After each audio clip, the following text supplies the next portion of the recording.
Tes. Halo para penghuni bumi, good news everybody may hope me. Kumaha daramang euy.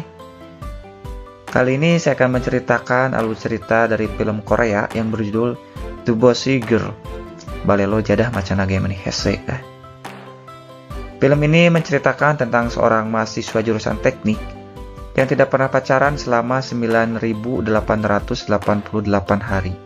Buset, berapa tahun itu anjir? Tapi tiba-tiba dia jatuh cinta pada wanita yang sangat cantik, bening lah pokoknya. Oke lah, kita langsung saja ke ceritanya. Let's go.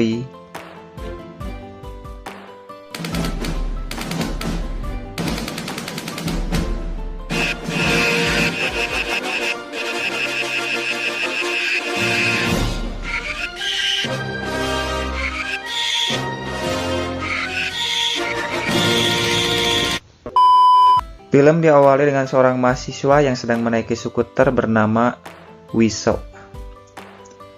Kebetulan di kampusnya sedang diadakan sebuah event atau pameran dari berbagai jurusan. So pun tidak mau ketinggalan untuk membuka stand.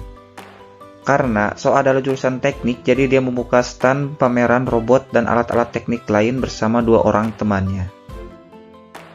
Di tempat lain ada seorang wanita cantik yang sedang bermain permainan panah-panahan. Aduh, asli nih mah bening pisan bikin gak konsen reviewnya Cewek ini bernama Yejin. Dia sangat jago dalam memanah. Saking jagonya, dia mendapatkan hadiah utama yaitu boneka besar. Tapi, para laki ini tidak terima karena mereka kalah oleh Jin, ditambah lagi Jin menggunakan kursi roda. Jadi mereka gengsi dong, masa iya kalah dengan wanita. Mereka pun ngatain Jin kalau dirinya cacat. Lalu merebut boneka dari tangan Jin dengan paksa. Dan mereka saling rebutan boneka itu. Ya elah, cowok kok mainnya boneka sih, Tapi Jin malah terjatuh dari kursi rodanya, yang membuat kursi rodanya rusak dan melaju sendiri. Jin pun tidak bisa mengendalikannya, yang membuat dirinya nyungsep di stand milik So. So yang melihat ada wanita cantik di depannya menjadi kikuk dan salting. Karena dia tidak pernah dekat dengan wanita. Aduh, bener ya seger asli ya awewe. Karena So adalah jurusan teknik, So pun memperbaiki kursi roda Jin dengan mudah. Setelah selesai, karena tidak enak, Jin pun mengajak So untuk pergi minum kopi sebagai tanda terima kasih.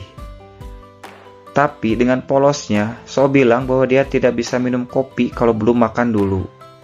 Ya elah So, kan jadinya Jin pikir kalau lo maunya ditraktir makan bukan kopi. Aduh, tapi halus oge sih. Mereka pun pergi untuk makan di tempat langganannya si So. Tapi ternyata tempatnya tuh tidak bisa dilalui oleh kursi roda karena ada di atas dan harus menaiki tangga. Kampret ini si So ngajaknya gak kira-kira anjir. So pun akhirnya menggendong Jin untuk naik ke atas. Ketika sedang makan, Jin pun menyuapin So tanpa rasa karagok atau malu. Ternyata, makanan di sini emang sangat enak yang membuat Jin senang sekaligus gak nyesel makan di sini. Ketika mereka pulang, ternyata kursi roda milik Jin hilang, yang membuat Jin bingung untuk pulang ke rumahnya. Jin pun menelpon adiknya agar menjemputnya. So pun memberikan kartu mahasiswanya sebagai jaminan, karena So berjanji akan mengganti kursi roda miliknya. So pun lalu curhat kepada teman-temannya tentang kursi roda Jin yang hilang. Karena mereka jurusan teknik, temannya bilang kenapa tidak buat saja kursi rodanya. So pun lalu pulang, karena ayahnya punya toko sepeda. So pun meminta bagian part sepeda untuk bahan membuat kursi roda itu. Dia pun langsung membuat kursi roda itu agar cepat selesai. Singkat cerita, So pun berhasil membuat kursi roda untuk Jin sebagai pengganti kursi roda yang hilang. Dia pun langsung mendatangi Jin yang sedang latihan memanah. Udah mah cantik, bening, juga memanah. So pun menunjukkan kursi roda buatannya itu. Tapi lucunya, temannya si Jin auto olohok melihat si Jo bisa berdiri. Kampret sangat emang. karena mereka pikir Shiso itu sama seperti mereka. Jin pun terlihat senang dengan kursi roda buatan Shiso. Karena simpel, ditambah lagi kursi rodanya ini ada lampunya. Kayak odong-odong, mantul nggak tuh? Wih. Mereka pun merayakannya sambil minum-minum. So yang nggak kuat langsung tepar. Jin pun mengantarkan So pulang naik mobil. Ketika sampai rumah So, sudah ada orang tua So yang lagi di luar. Jin dan ibunya pun mengobrol dengan santuinya. Ternyata ibunya So tuh senang dengan Jin karena belum pernah ada wanita yang datang ke rumahnya. Ibu So pun dengan senang hati agar Jin terus dekat dengan anaknya. Jin pun lalu pulang dengan perasaan yang senang. Singkat cerita, mereka pun akhirnya pacaran.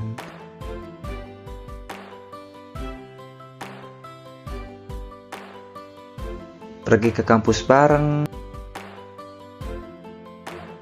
ke perpustakaan bareng, makan bareng.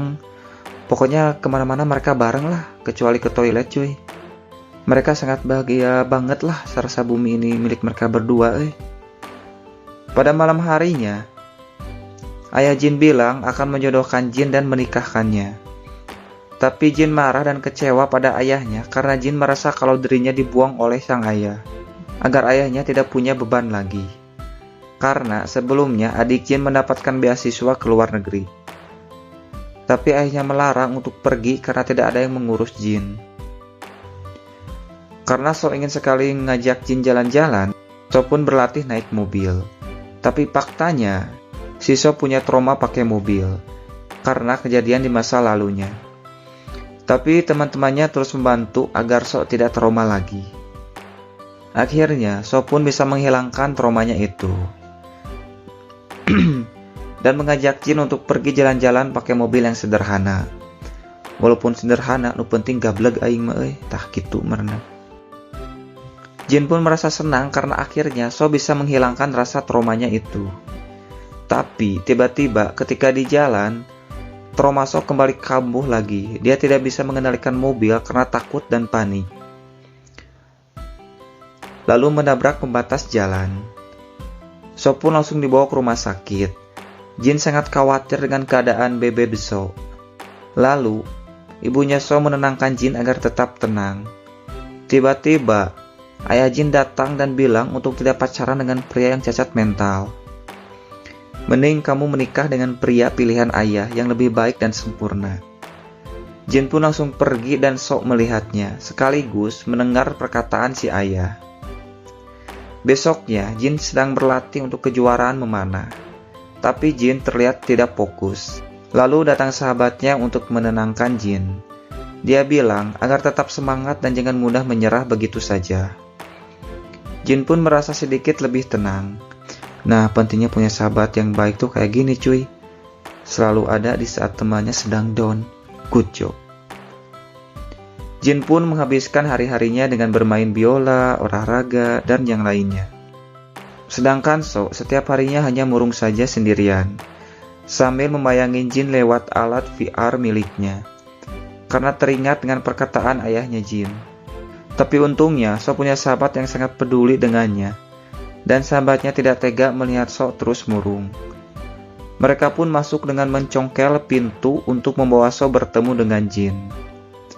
Di tempat lain, Jin sudah mulai bertanding memanah.